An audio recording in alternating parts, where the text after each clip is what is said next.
Oh, there we go. Welcome everyone to this regularly scheduled board meeting of the South Tahoe PUV. If you would all please stand and join me in the pledge. Allegiance to the flag of the United States of America and to the republic for which it stands, one nation, under God, indivisible, with liberty and justice for all. Okay, do we have any comments from the audience on non-agenda items? I see nothing but employees, so do we have any corrections to the agenda or consent calendar? Once again, silence. So let's have a motion on that. I'll move this. I'll second that.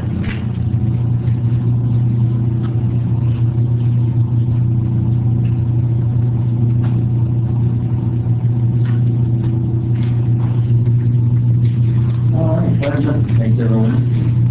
Okay, action item 6A. My favorite presenter, Evo, you're here.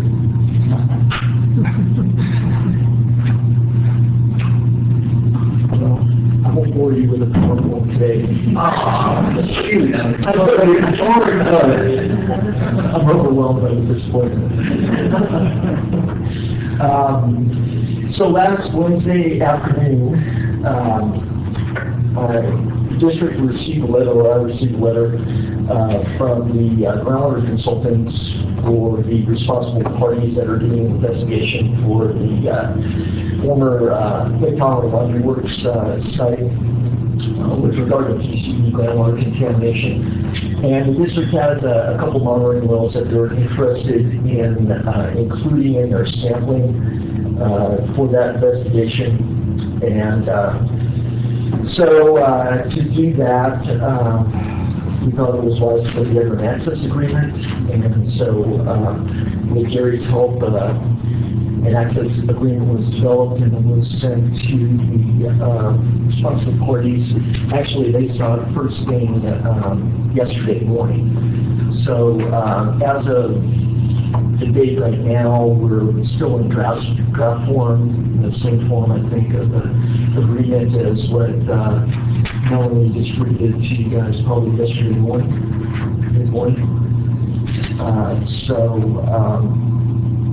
What we would like to do is request that the board allow staff to enter into an agreement with an access agreement with the RPs, given or if there are no significant changes or substantial changes to that agreement, and pending legal review.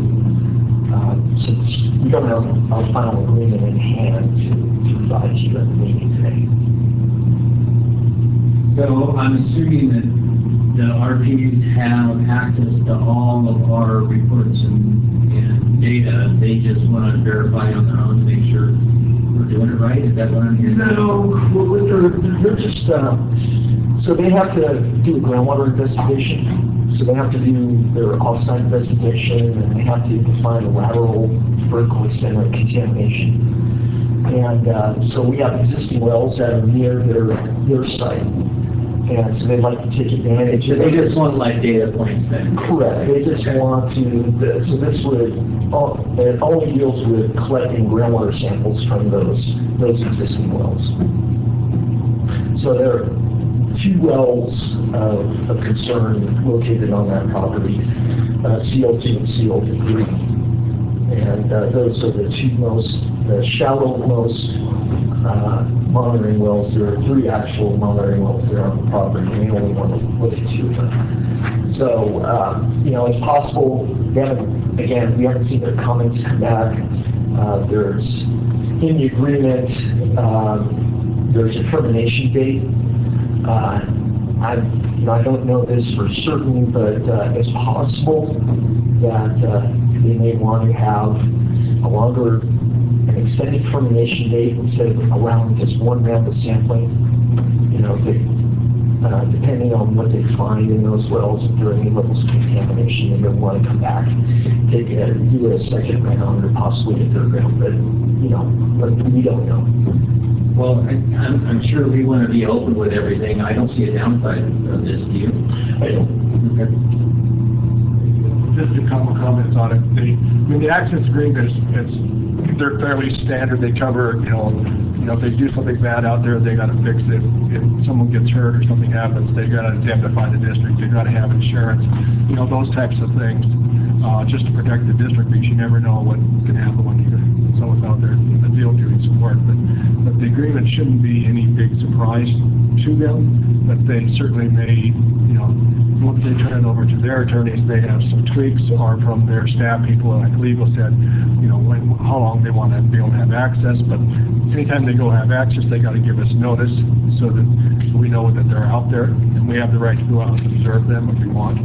So that's why Eva was suggesting that in authorizing execution to allow for any non-substantive changes approved by staff and legal. Very good. Anybody have any questions or discussion?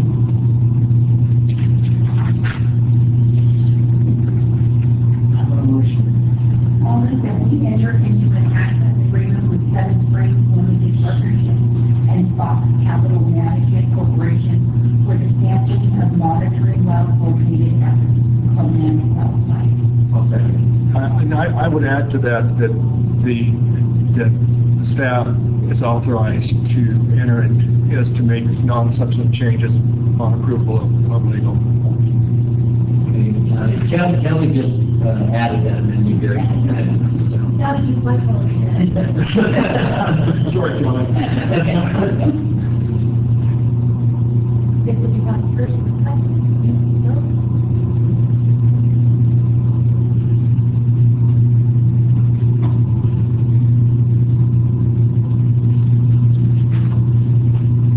Okay, Barb, and Eva, I think that passed on unanimously because of the brevity of your presentation. That's a bit forward. Thank you. Thank you. Okay, any claims? I'll move approval of payment of claims in the amount of $1,488,035.94.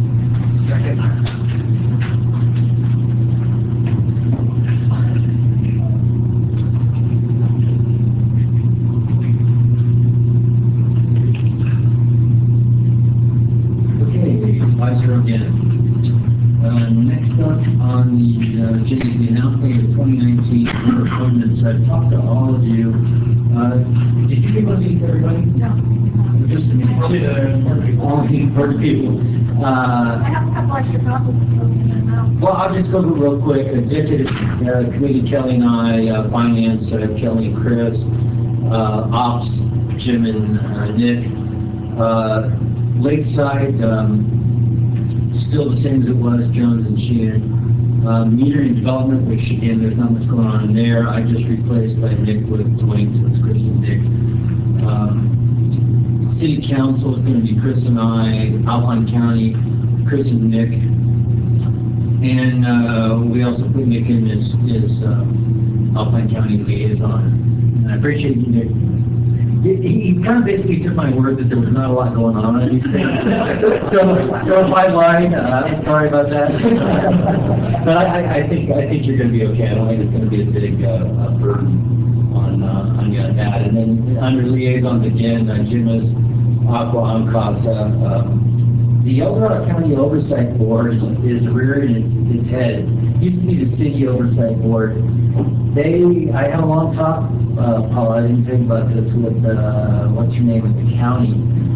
Yeah, she said because that is the only successor agency in the county, the rules are different than some of the other structures, so they are going to be having a board just like before. They're going to meet twice a year just like before. They're doing all that kind of stuff. They met this morning, so I fully expect to, in my absence, be made chair of the board because I'm not there to defend myself. So hopefully they didn't do that. So that's going to be going on, and I informed her that you were alternate also. She didn't think that we needed a separate resolution at our level. I kind of thought we would because we appointed you and I to be the liaison of the city but she didn't think we needed to do it again, so I don't know, I'll listen to all you experts and see if we need to do that. So anyway, that's what's going on with El Dorado County. City County Fires, Seth Lou, El Dorado County Liaison Jones. And the very last one is the one that gives me all the heartburn. What are we going to do with the El Dorado County Water Agency? We basically have, I don't think it's the time commitment so much, although all of our board members all have, for the most part, have jobs and time commitments. It's just that drag the Placerville and that monthly commitment is just really tough to do. I'd love to get Kelly off the hook. I think she's done her deal, but we've got, I don't know, Chris, are you at all interested in doing this? I think the job keeps me away a lot. So my idea was that we have a floating representative that got shot down. Is that the water agency said that wouldn't work, yeah? It won't work. It will allow, it doesn't comply with the Public Utility Act as well, so. Little things like that. You can't participate remotely. They don't allow that either. I don't want that. Participate remotely. I have done it once, I did do it remotely once. It's possible, I don't think it's desired, but it is possible. Well, just because, you know, there's always meetings that are more substantive than others. And because I think with Chris and the other members, it's just a timing constraint specifically as it relates to travel. So if there's any opportunity to minimize that, I think it opens up opportunities for everyone. You know, they meet up here once a year, so we're talking 11 months instead of 12. Usually, one or two are skipped. Yeah. I wanted to skip, so now we're down to 9. So I would go with everyone. So I think the remote is possibly an option. Really like to get our face in front of the board and make sure we get as much of that funding back as possible. And I do realize the importance, it's just the last 6 months have just been. You've got a restaurant to run, I have a business, Nick's full time, Chris's schedule is up in the air, literally. I don't know, Jim, vital to the district. I mean, are you interested in jumping back in? Well, I spent a lot of time on it, and I think we're going to be split around because I'm not going to be here forever. I don't know. I think there's... Look at that. I think others thought, you know, I think it'd be nice to get everybody involved in some way. Well, that's I what can be an alternate if it's necessary, but just between Aqua and some of the other things I'm doing, Yeah. it's, I've got a lot of time, and it's already accounted for. I know. But it is important. I mean, I agree. We get money back from them, and I think, you know, the good news is John will be there all the time, so we will be represented, but we won't have a voting member. No, we can't, okay, because I know that John and I talked about that on the weekend, so that doesn't work either. Was I legally able to go to those meetings last fall? We didn't ask. I'm all voting. Past, you've been the alternate in the past. They do ask that you pass a resolution for whoever's going to be the representative and the alternate for that year. But I wasn't the alternate of record, was I? Words, but I think you're so familiar and they know you that they were happy to have you. My other idea was have a regular board member and 4 alternates. But that didn't go over either. Like, you know, it's all right, do that one. So, I'll go ahead and just keep it. keep it the way it is. Jim, do you want I don't think it's- do you want to be alternate since with your familiarity with the issues? Or would you rather not even be alternate? It would really help if you're alternate. Yeah. I thought you said stuff. Yeah, Kelly said she'd do it. Yeah, So, okay. Yeah, I can do it occasionally. okay, good. Can you make that correction? And, you know, and I thank all of you. I realize that, you know, we all are busy and stuff, but then on the other hand, we got to earn that $400 the hard way. So. Okay. That's, that. Has anybody got any standing or ad hoc committee reports? Did you want to report on the city? Yeah, John and I and Kelly met with, Frank Rush, that's it, Frank Rush, Brooke Lane, and Tamara Wallace. It was a good meeting. Basically, I looked at the point of the meeting was to bring Frank up to speed. And so we went over all the issues that we've been working over the past couple of years with the city, one by one, and gave him the Cliff's Notes version. And I couldn't tell if it was too much information or if he was soaking it all in, but he seems like very competent, very nice, and I like the way the meeting went. We didn't really break any new ground from what we're talking about. We kind of hit on all the main points that was there anything you thought was highlighted that we should bring up, John? Or Kelly? I don't think especially, but I think Frank's going to be a rock star for the city. So, not my hopes and expectations. So, how about, is there anything else going on?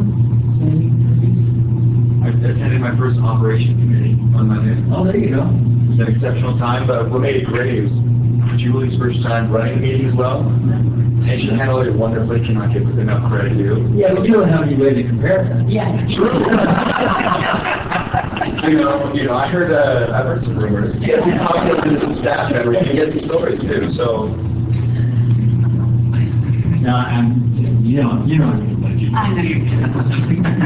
And we got the minutes, and I read them over when I got them on the computer, and you guys are on top of it, so thank you. I thought it was a good meeting. It went a little longer than normal because we were digging in with a lot of background and things, but we got to discuss quite a few things, and it was a productive meeting. I have a tendency to talk a lot as well, so. Okay, board member reports. We got anything? Either, next time I get back, I'll go down to Casa along with Shannon. We'll give you that below that.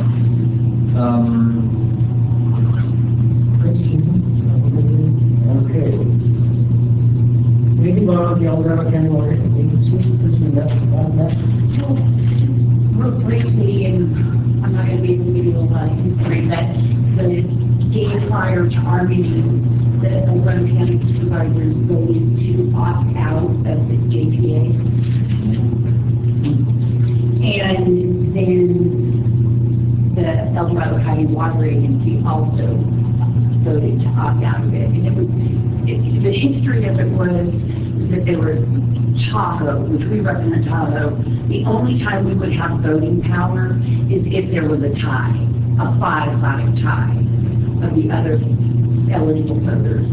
And so that's not going to happen now because the El Dorado County supervisors aren't going to vote. And there would be, the way that Ken put it, there would be some monetary expense without representation. And so it just didn't make sense for the water agency to continue. I don't know if you have anything else you want to add to that. Well, it's the JPA between the EID and what was it? I'm sorry, the other agency you recall? And WAPA. Yeah, the water. WAPA. So that's the JPA that we're talking about. So really, the water agency wanted out of that arrangement because funding would still be going to that JPA, but they would not be having the voting representation. Yeah, there would be. So for the district, I don't think not. So bottom line, any impact on? I was wondering why they had it, because originally it was Georgetown Divide was involved in EID, and so they had to have another, I think when Georgetown dropped out, I didn't see why they continued that relationship, because it was EID, it was really the only benefit. And that's what Ken kind of indicated too, is that.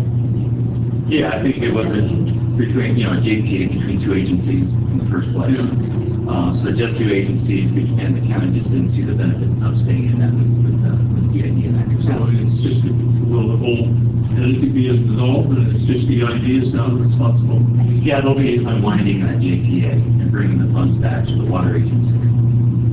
Back to the water agency. Whatever portion, they had provided some funds to the JPA, whatever unused funds or what portion of funds that are part of that JPA is being dissolved and will return to the water agency.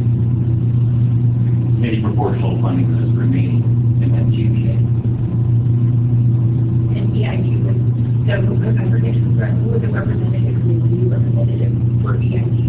And he had some concerns about it, but. Unless they're PhDs now. Did they appoint somebody new, or is it George? George. Osborne? Yeah. So I think from the district standpoint, I don't think there's a lot of impact. I didn't see it.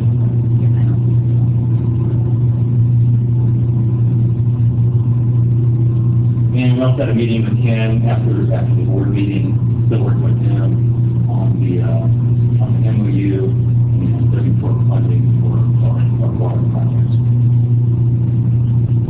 We can spend a little time with them next month. Yeah. When we go to Washington, he's coming back also.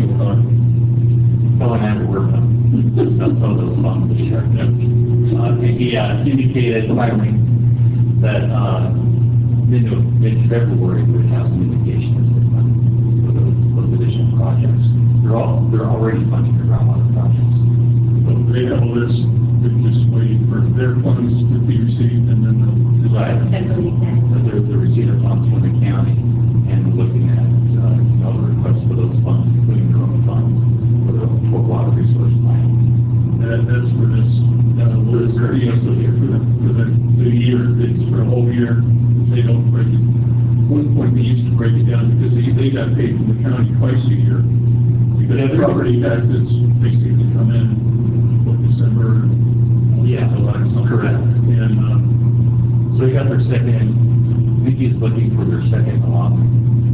And I think that was received in December. And so now they're looking at the funding and the funding requests and stuff. So I think it was good timing. Again, the third person and talking to Ken and the board about our project needs in person.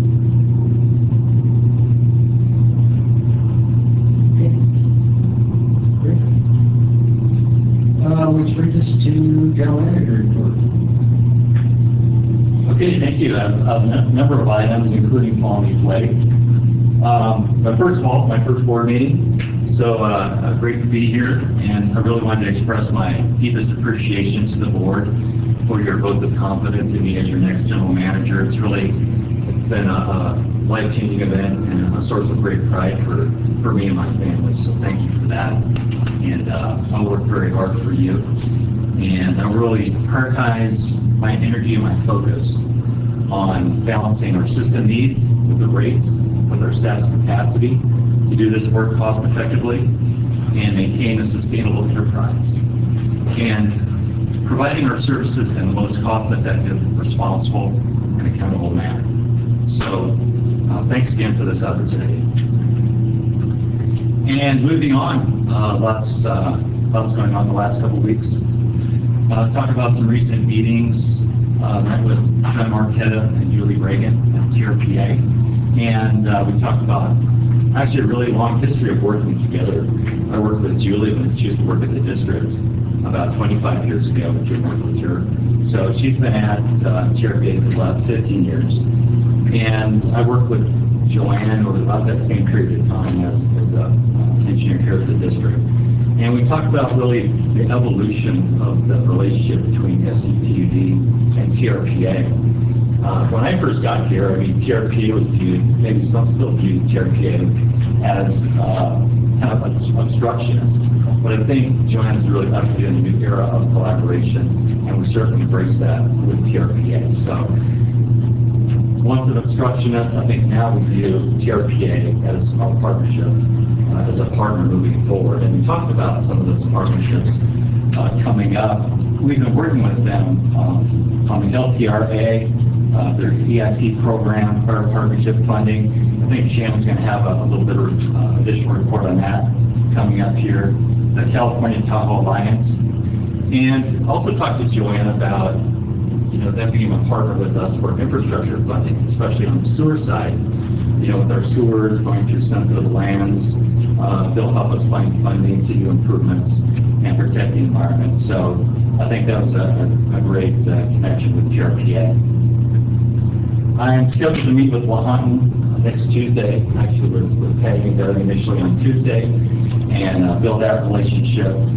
And again, look to them as a practical partner for us on funding initiatives such as the PCE cleanup, the big five pump stations that you know about, and other future sewer projects. And then the next day on Wednesday, we're meeting with Lahontan and Lukens and Tahoe on basically the monthly PCE update meeting. And a little bit more on Lukens, and well, I talked to Jen about working together on fire flow projects and fire flow modeling and ways to improve coordination with fire flow between our two agencies. And just to interrupt you slightly, that was a big concern of the city council members at our last meeting, that they were really concerned about Lucas fire flow and how, if anything, we could help out with that. So it's good that John's been talking to Jennifer on that to see. I don't know if you guys have modeled with our intertie open and plugged their hydrants and lines into it. We have done some modeling at the intertie location, but we have not incorporated it like into their system. I think the last that was done maybe about 8 or 10 years ago by Jim Payne and Chris Toomey did that work. So I think that's a good thought, moving forward, just to maybe incorporate a little more of the Lucas and Tahoe system and plug that into our water model and look at different scenarios. And Steve's been, that's on the list for water modeling. Steve's kind of heading that effort up. Hey, John, how often do you meet with Joanne and TRPA? Once every 10 years, it looks like. Well, does that, there's a kind of a CEO meeting that meets every month or two. So I plan on joining that group, rejoining that group, and we're, TRPA's there, Lahontan, CTC, County City, and others. So I think they meet every 2 months, so I'll be engaged in that effort. And, I think with TRPA, I think we're going to tag team with Shannon on, working on our fire partnership. Shannon, you want to comment on your work with TRPA and others on that end? Yeah, so we're part of a group called the Tahoe Alliance, the California Tahoe Alliance, and the focus of that group is actually lobbying in Sacramento. And there's pretty routine contact with us and the other agencies on the lobbying front, looking for opportunities to get money from California to come up here. Our focus has been primarily on firefighting infrastructure, trying to get some money from California, from the California state government, to fund fire partnership projects, and also to look at other measures. We weigh in typically on things like forest management issues, etc. And they have been very supportive of us. That alliance has been very supportive of us when looking at the issues with the PCE contamination and us raising the threat of PCE contamination to the whole water supply for the South Tahoe area. We get quite a bit of involvement with the TRPA folks, and Julie Reagan have been very much a part of that effort. And with respect to meeting with Lahontan, we have a recurring monthly meeting with Lahontan on PCE contamination, where we're giving them an update on the feasibility study that EVO is heading up, as well as this kind of overall effort where we have been knocking on some doors to make sure that there is sufficient emphasis for Lahontan and for the state to do something to clean up our PCE contamination. And that partnership is working well. I think we're going in some positive directions. Not surprisingly, they haven't necessarily turned a shovel yet of dirt to actually have anything progress other than talking about getting funding. We do have funding. They have been able to get funding for the PCE contamination issue, an investigation, as well as doing some remedial actions, which they've incorporated our plans in. Again, they're still in the stages of getting that funding nailed down and moving forward. Specifically, I was asking the TRPA, knowing their code of ordinance as well, there are several instances within that ordinance in which their code kind of goes contrary to some of our water savings objectives. And if at all, conversations with TRPA to start to at least have a discussion, I think would be a benefit, because especially as the state continues to restrict our ability, looking at mechanisms and ensuring that from a partnership that we're not contradicting each other, or one agency is not forcing property owners to do something that doesn't meet the district's objectives. It's a longer conversation. Yeah, But and we've raised issues along those lines. For example, a contractor being able to go in order to get their money back, they put in turf, right? We don't want them putting in turf, but they'll put it in because that's how they get their money back fastest, right? And we've raised those issues with Lahontan in the past and have not had particular amount, and we haven't really had much traction. It's really us saying, hey, there's a problem with this. Maybe you guys ought to do something about that, and them saying, yeah, you're right, that's an issue. Thanks. well, in some degree, it's incentivizing turf. Yeah, that's exactly what they're doing. TRPA does the same to some degree, in a lot of mechanisms as well. And it's problematic from both our stated conservation goals, Right. what's going to be dictated to us by the state, and fundamentally the opportunity that exists to combine to upward environmental stewardship. And I think there's a lot of opportunity that exists. And so, thank you for your opinion. Good point, and I think looking forward, we'll be meeting with TRPA a lot more, both for the Fire Alliance and infrastructure projects and water conservation projects, and how those tie together.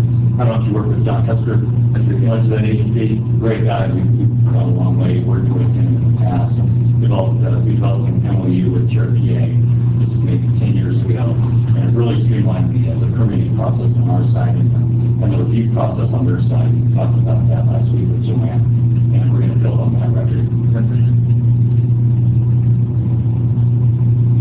So, we'll be working with Jen and getting closer connections with our agencies on the fire front as well. We talked about the city AD-HOC. I met with Frank Rush additionally and talked a little more detail about better coordination with their fire department, paving projects, and the idea of kind of a common town hall meeting of sorts where maybe Frank and I or the city and the district would go to, like the city had those coffee meetings, meet the city manager or meet the general manager and maybe this is Shelley's idea, maybe we go to a brewery or meet a different group of people. Or Cody has fun.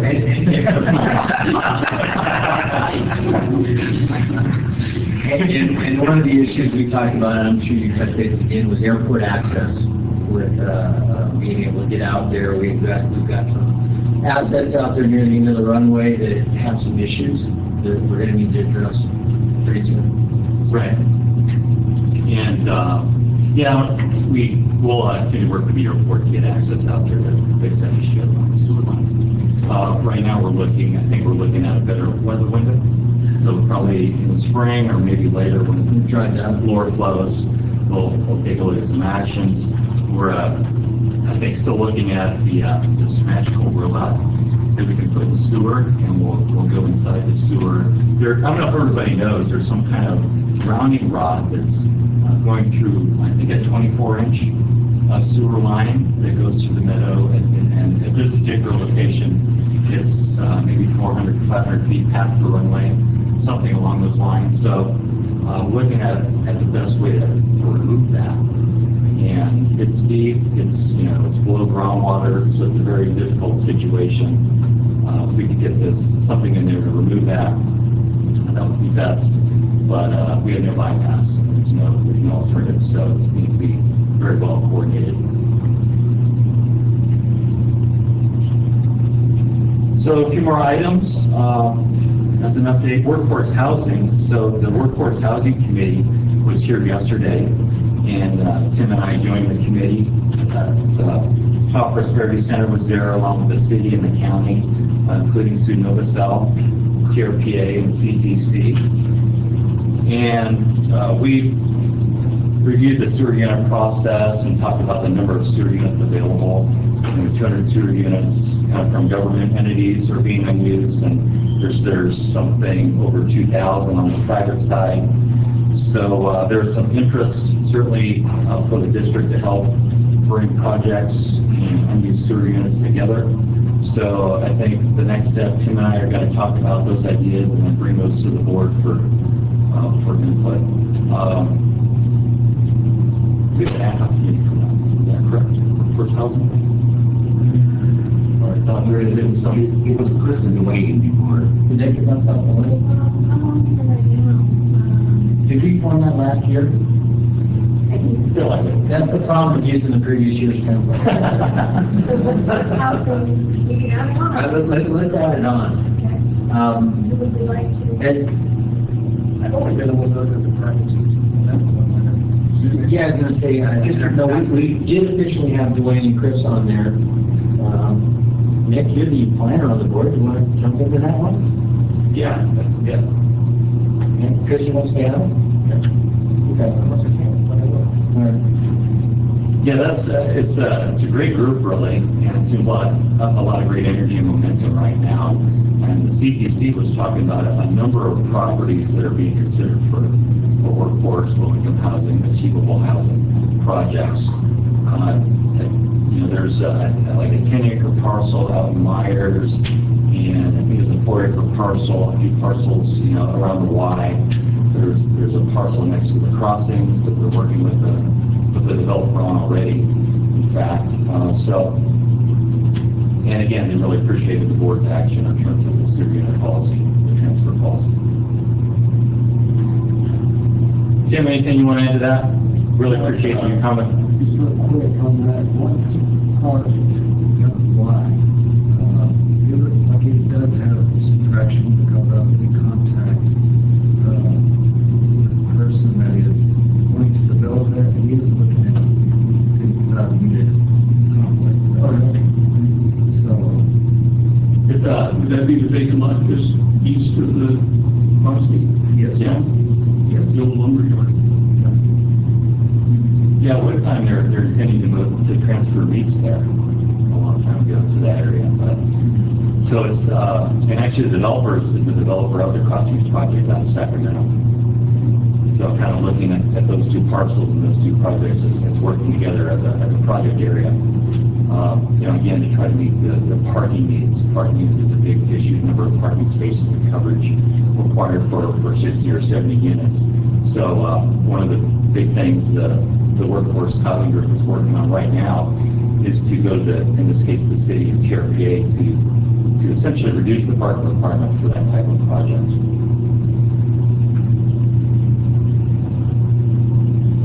Just a quick report on current staffing and recruitments. Our public affairs manager, conservation coordinator, that recruitment is in progress and closes next week. The principal engineer, this is Julie's previous position, is open, and that recruitment is in process, and that closes on the 24th. There's underground repair water crew position. There's a replacement of a vacant position. We expect that to be coming out soon for recruitment. And customer service representative, engineering stole one of the representatives, Star Blades, who's joining us as contracts administrator. So he is an open seat, and we'll look forward to starting that recruitment as well. And then looking down the road a little bit, we got a retirement notice from Paul Slange. He's a recycled water lead position in Alpine County. So we are HR's hustling. Just a little brief on public outreach and the 218 process. We have another public workshop next Wednesday at 6 p.m. It's similar to the extravaganza we held on December 20th. So Shelley's out on the radio, and we have ad in the paper, and we sent out a press release looking for public involvement in that process. And we have extensive supporting information on the website as well.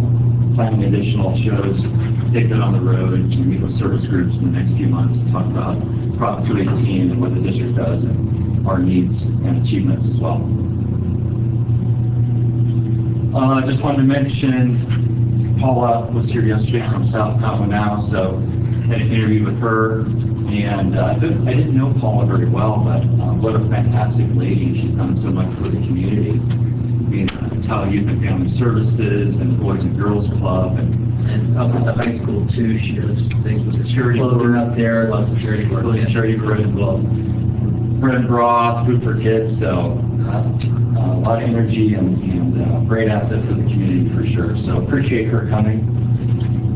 A little more, another item on Lucas Water. We have, we currently have our intertie open with Lukens. They have wells shut down due to PCD, so they need more water. They're getting water from us. And we recently identified problems with the meter connection at the intertie. We're getting negative readings. So, Water going the wrong way. well, potentially potentially there is water going the other way, which we don't want.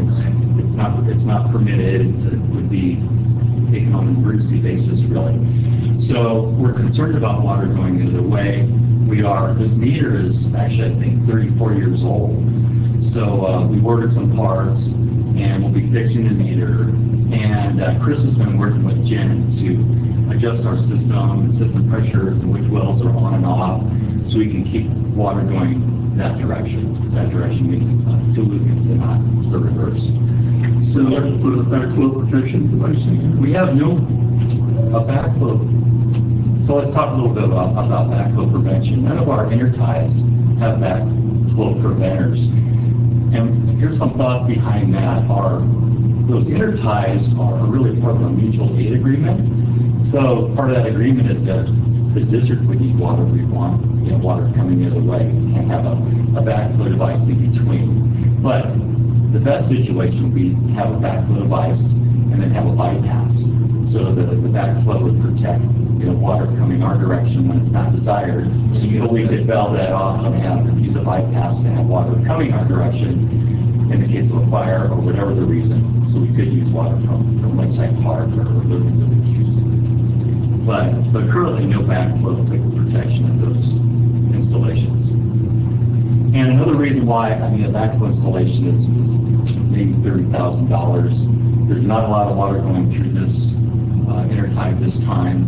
So, the payback to spend $30,000 for backflow through this installation is probably not a good calculation.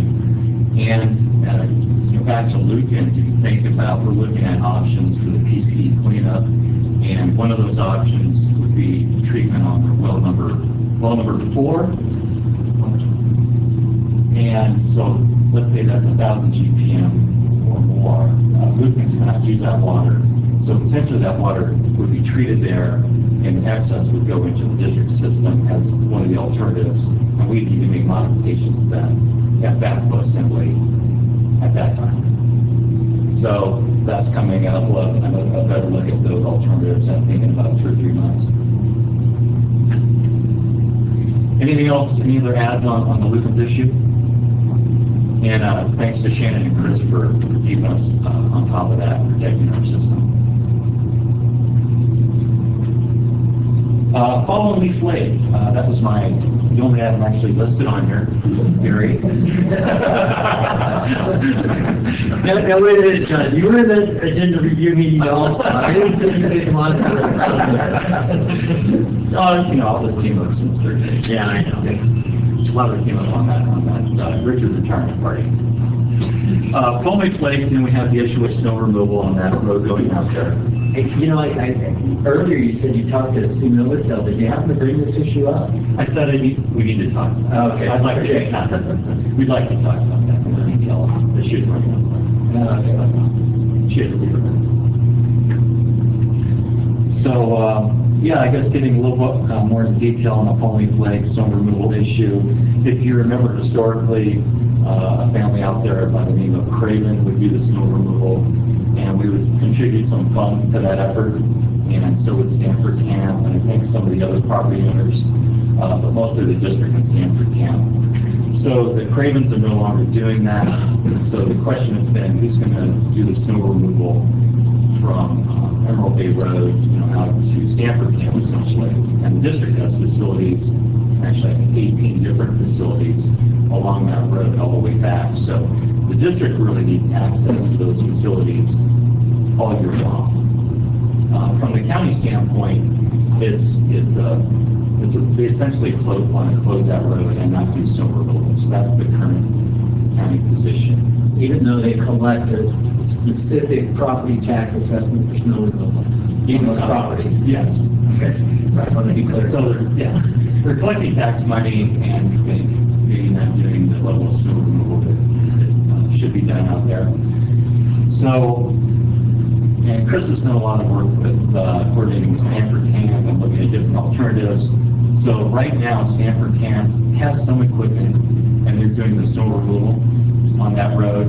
And if they fall behind, I think we're inclined to help them with that snow removal effort. So that is the current situation. You know, we're continuing to work with the county and others on long-term solutions for snow removal.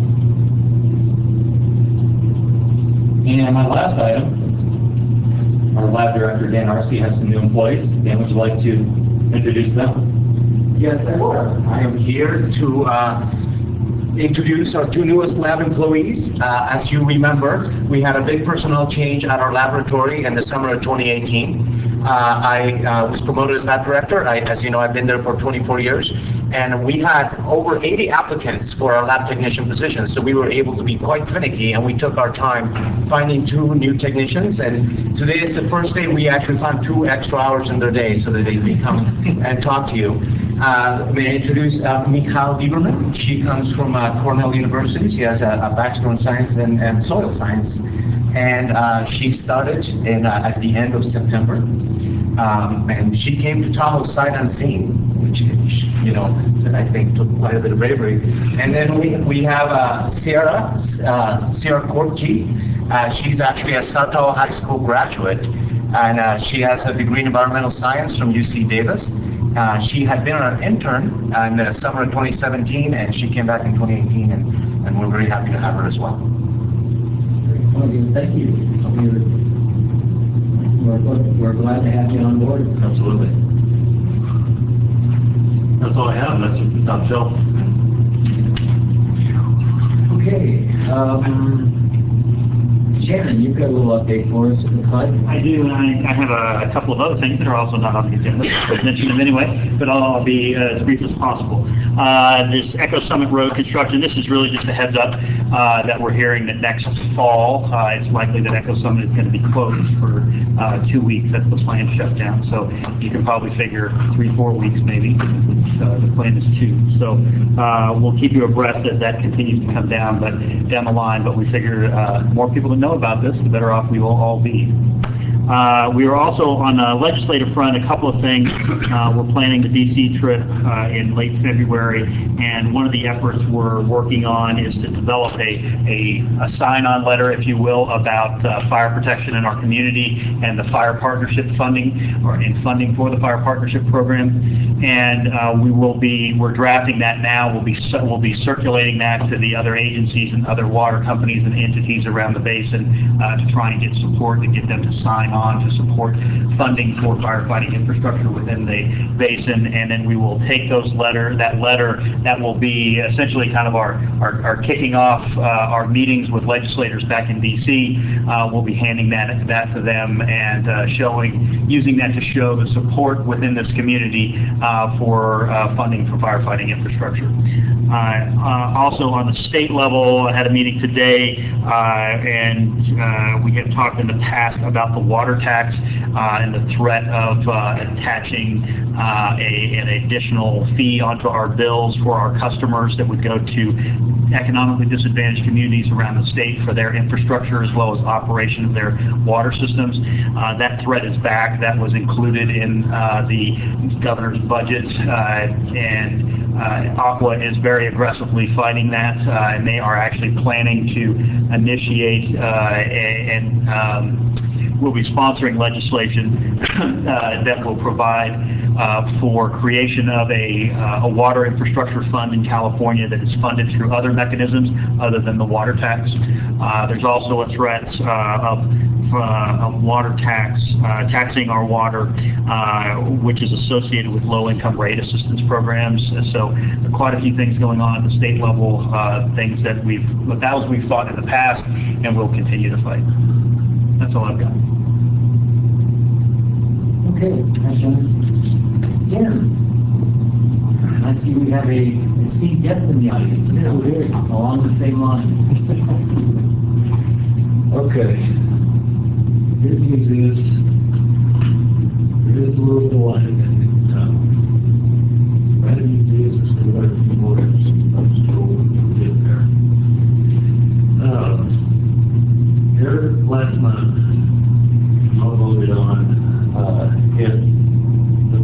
didn't come down, that everybody bills us, then we were to provide 30-day notice and get streetlights as soon as possible.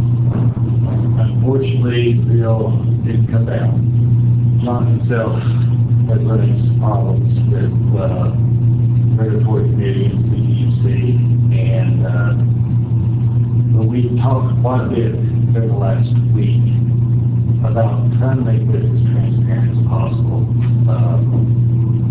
I know I've hit hard on that. I'd love to get rid of these streetlights because they are a hassle for us when we're not in the streetlight business.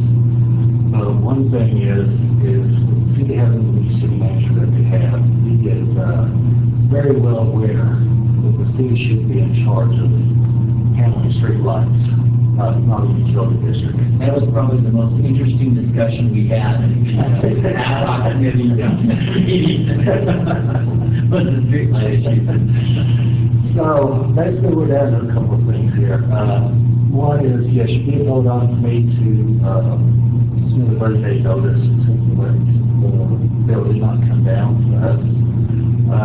But on the other hand, you know, by the time I submit a 30-day notice, that's going to put us in the middle of February. We are definitely going to terminate this on March 31st. So I was just open to make some ideas or suggestions that if you'd like me to go ahead and move forward on terminating streetlights, or we could look at a little bit more smooth transaction and some transparency and go ahead and extend this to March 31st. Why do you have confidence that this is definitely going to be done on the 31st of March? I told you. It's not going to be on anybody's bill come April the 1st. Okay. But in the meantime, like I said, John and I are trying to plan a meeting with the city manager to see if maybe we can work something else, some other things out. This transition is taking place from now to the end of March.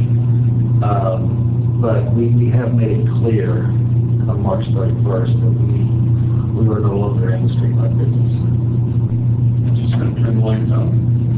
Well, if I send a 30-day notice now, it's going to be turned out right now. So I'm just trying to, you know, look for what's going to be the smoothest transaction here.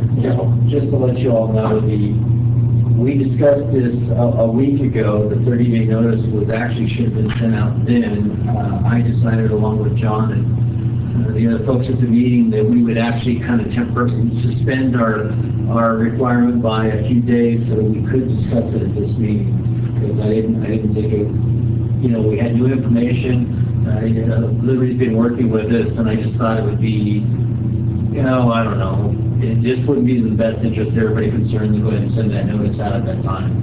So that's why we are where we are. And I've only been working on this for about 8 years, so I didn't think a couple more months would make any difference, because in the beginning, everybody was telling us there's no way we can get rid of these lights.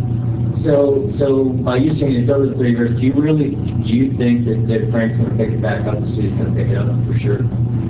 John, can you speak to that? Because when we talked to them at the city, this was brand new stuff for Frank, and so I didn't hear what you heard subsequently. Right. Good afternoon. I had my magic wand here to just take this issue away. But and welcome Nick to the audience there. So I definitely can't speak for Frank. I know we haven't met with him on this issue, and we're going to get a meeting next week on this normal general rate case. Trying to lay out the information. I'm certainly working to lay the groundwork to provide some savings on related fronts for rebates on those sidewalk lights and their building lighting, and kind of in a sense create space in their budget to take this on. So I'm working on that front. And we did get the street lights in our general rate case, which probably will be approved at the end of the year. So we'll have funds to make a seamless transition to lights. So I don't know. I'm trying to lay the groundwork for the city on the short-term rate increase. As I said last time, we had asked for the rates to be brought back down to close to what they were before, and we had requested that to go into effect January 1st. there was a little hiccup in the process. We had, I think, one customer file a protest on an unrelated issue, but when that happens, it slows down the process. We've been continuing to reach out to the utility commission to explain the hardship and the dilemma, and to request the rates be reverted. They haven't said exactly when, but yesterday our rates and regulatory team told me they were hopeful that would be quote soon. So that's the information I have, and the issue with getting the rates back down to where they were again is it's in the hands of CPUC. So I can't say for sure when that will be reverted. It was supposed to be January 1st. I can't speak for the city. We're just going to lay the groundwork for them to pick it up. We've had a variety of conversations with different folks in the community, and I am hopeful that's going to happen, but I can't guarantee it. But you have worked with them in the past on LED rates and looking at other projects. The city? Yeah. Yeah, like I said, it's kind of a top priority of our energy efficiency team to find savings for them on other aspects of their lighting bill. So I'm trying to create a scenario where we're saving as much money in one hand. So when they pick up the bill from the lights, it's kind of a neutral situation. That's what I'm working towards, Because you exactly. save money on something else. So the steps we've taken are to save money on one hand for that, and also to pay for LED lighting in our general rate case. And again, we're having the conversation hopefully with Frank next week. Is that meeting scheduled, John? I'm not part of that. Oh, that'll be not part of the meeting, but you said you had one scheduled? I've already met with Frank on this issue, but I have no follow-up. Okay. Currently scheduled. And so is the plan to still look to convert these lights to LED? Yes, absolutely. Before the switch over? Because kind of in my line of thinking in that if you're able to do the conversion, then in full disclosure, John and I had discussed this previously, and the cost of the LED was absorbed into the monthly billing, that would help to usher in the city's ability to take over the lighting for several different reasons. One, it reduces cost. Two, it aligns with their resolution from 16 looking to reduce their GHGs by 80%. And then, kind of to Tim's beginning presentation, I'd be fundamentally supportive of not doing the 30-day notice, but keeping with the March 31st termination deadline for the new city manager, with the opportunity to AD-HOC committee, John's positive work. I wouldn't want to create any animosity for what would amount to a few weeks, especially when we could create a collaborative effort that will transition these lights while simultaneously creating energy reductions through the conversion to LEDs. And I think if we do this in a wise manner, we should be able to achieve that by March 31st. Just to answer the question you had, the request for the capital expenditures for the LED lights is in our general rate case, and our team expects that in general to be adopted by at the end of this year, and to switch over to LEDs, you have to have an LED rate schedule, and that is being submitted at the same time. So there likely would be a transition time where if the city were to take it over, it would be under the existing lights as we're working to make that transition when we have approval for both the rates and the capital. But you could build that in the front end though. That today the rate for LEDs has not been adopted. Yeah. Come January 1st, 2020. Right. So they have some assurance that this is in fact. Yeah, we definitely moving. I mean, we've proposed that. It's just a matter of getting that approved. So there would be a interim period there.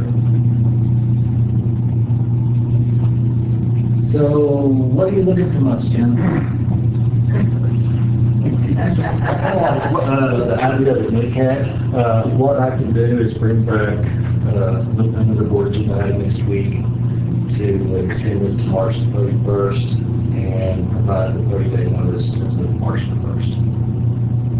Okay, that's agreeable to me. Because you're taking this, you own this now. Yes, I do. As you said the 31st. Promise. Whether I want it or not. Thank you. Okay. We'll plan on joining your meeting if that works. Sure. Okay, Gary, you got something for us, I see. Yeah, I'm not sure since the illustrious Ezo is here, if he wants to handle this or not. You guys can do a joint presentation if you want. Should we get the PowerPoint up? Just on groundwater management. I have some handouts. Because I got, the information from this came from a discussion with Eagle to put on for the board, given recent updates, so. You want me to start? Sure, go ahead. Okay.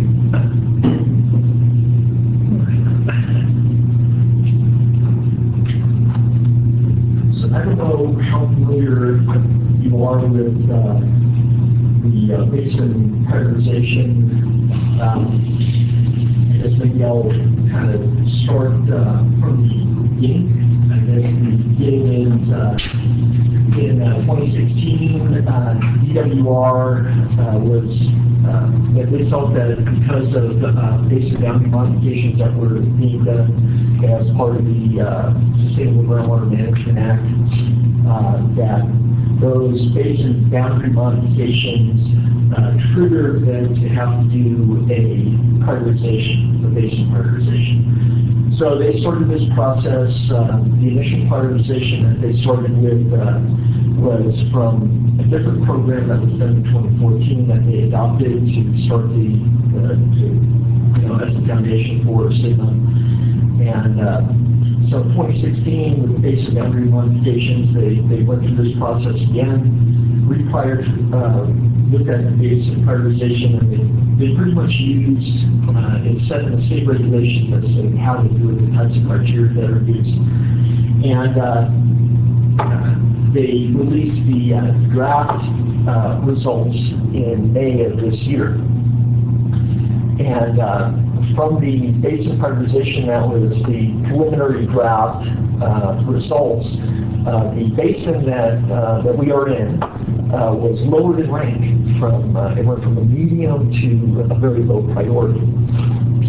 And so looking at those results triggered questions on my part, and also in discussion with the stakeholder advisory group, we brought this to them, and questions about the process, how the process changed, and kind of what did that mean for the district going forward as a groundwater sustainability agency in terms of how do you implement groundwater management within our basin, and also access to funding. As far as those were two major points. So we put together a letter, and a letter got sent out in mid-October of this year and went back to DWR. And so DWR was still accepting comment from the different GSAs on the basin prioritization. And we provided some additional information that was not included in the preliminary 2018 prioritization. And so end of it was, I think, was released 2-3 weeks ago. Now we're back as being in a medium priority basin. So we went from, again, medium to very low, and we bounced back to where we were originally because of the additional information, or the additional information that we pointed out to them, specifically as far as with regard to water quality impacts within our basin, that we felt that should have been considered. And that's pretty much the digest version of that. So from what I understand, there's an upside to this, right, Gary? The classification provides us opportunities to get. You know, I mean, we were concerned that if, in our internal discussions, that what if they had made a mistake in this process, given that, you know, what we knew about the basin really hadn't changed. Can we go down this road now as a very low priority and having different options that they could decide later on, well, whoops, we made a mistake and we really should have been back at medium. And we didn't want to get down one path and then be required to go back and do a different path. That was one concern. I think there's also concern about impact on funding that might be available. If you're very low and don't have to do a plan, you don't have to be an agency, that how do we ask for money and so forth? Well, this problem with PCE and dealing with that issue here, that we thought that might impact availability, or at least priority of funding that might be available. And so in raising these issues, as Eva said, the state board had, when they reprioritized all this stuff, they'd gone through a whole different process that made no sense. We couldn't understand it. We finally understood it once they explained. It was kind of like a two-step process, because if you didn't get out of the box in the first step, nothing else mattered. And they only were, as Eva said, they were only considering information that was in their possession at that time, and we're not considering other information that the local agency might have. And this is an all the way that they were trying to deal with the amount of work that they've got ahead of them, and not deal with some basins that, may have some problems, but not significant problems, because there's some basins that have a lot of problems with them that need a lot of work for a variety of reasons.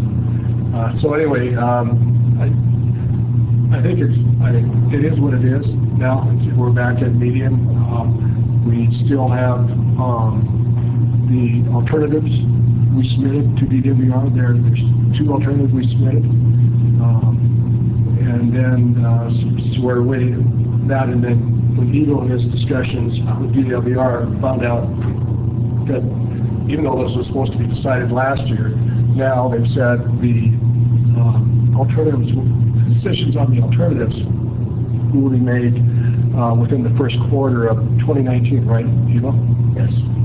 And so the way that they're assessing these, going out these assessments, again, coming in the next couple of months, there's going to be no middle ground.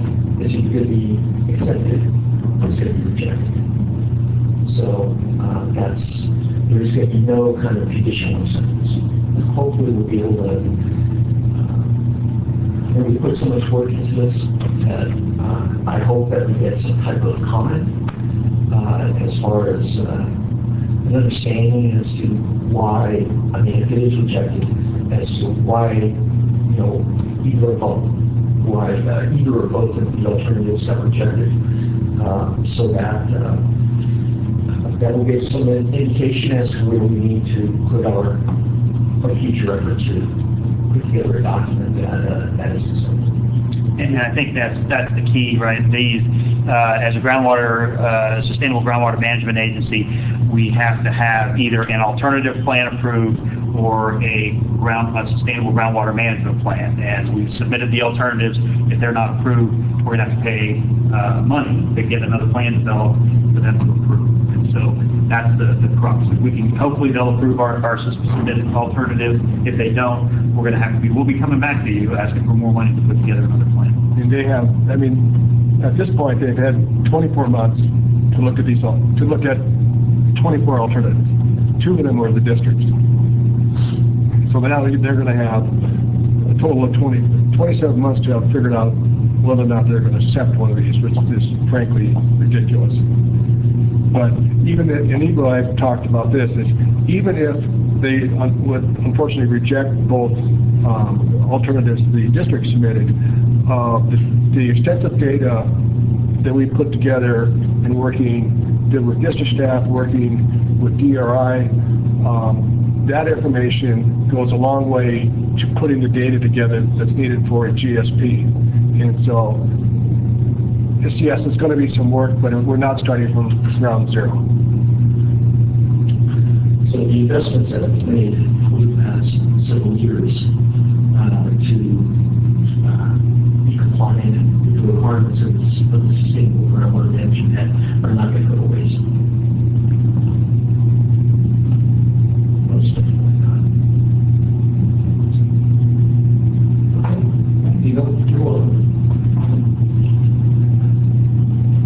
since everyone's just adding something.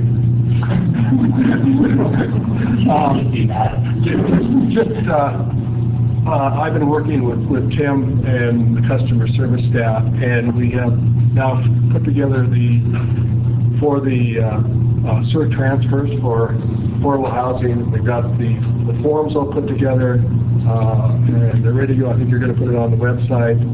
And so everything's up and running for folks that want to go forward with that. Sounds like there might be a project for it too. Sounds good. All right, anybody have anything else you want to jump in with? Let's schedule that or something. Well, you just had like 2 hours. Come on. Oh, no. Jen, you already had your chance. Yeah. Tack it on there. Let's gotta get another hour to talk about it. Okay, everyone can see the past and future meetings. I don't see anything that looks a place there. So let's come out of open session. We've got a couple of closed session items to do. You guys want to take 5 minutes, or do you just want to roll on this? Just roll? Is that okay? All right. As soon as we get the room cleared and the signs up, let's go into. That's what it was. Meeting adjourned.